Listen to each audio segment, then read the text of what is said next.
তৃতীয় ধাপের উপজেলা নির্বাচনের সার্বিক বিষয় সম্পর্কে জানাতে বুধবার দুপুরে নির্বাচন কমিশনে কথা বলেন ইসি সচিব জাহাঙ্গীর আলম।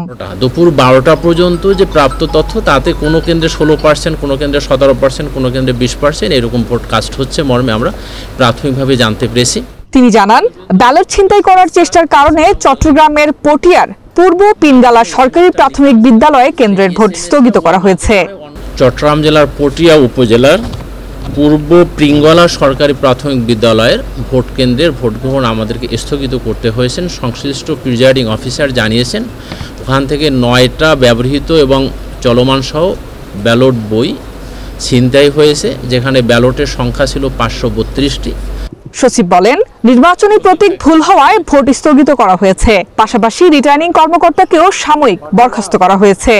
বগুড়া জেলার বগুড়া সদর উপজেলার ওখানে প্রতীক ছিল আইসক্রিম এবং আমাদের সরকার ঘোষিত আইসক্রিম কমিশন ঘোষিত আইসক্রিম প্রতীক হচ্ছে কোন আইসক্রিম, বাট ওখানে যিনি প্রতীক বরাদ্দ দিয়েছিলেন সম্মানিত রিটার্নিং কর্মকর্তা, উনি দিয়েছেন লাঠিযুক্ত আইসক্রিম। এ কারণে কমিশন ওখানকার উপজেলা ভাইস চেয়ারম্যান পুরুষ পদের নির্বাচন স্থগিত করেছে।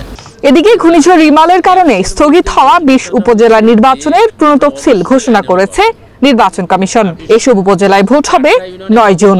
এছাড়া স্থগিত হওয়া চাঁদপুরের কচুয়া ও ফরিদগঞ্জ এবং কুমিল্লার চান্দিনা উপজেলার ভোট হবে 5 জুন।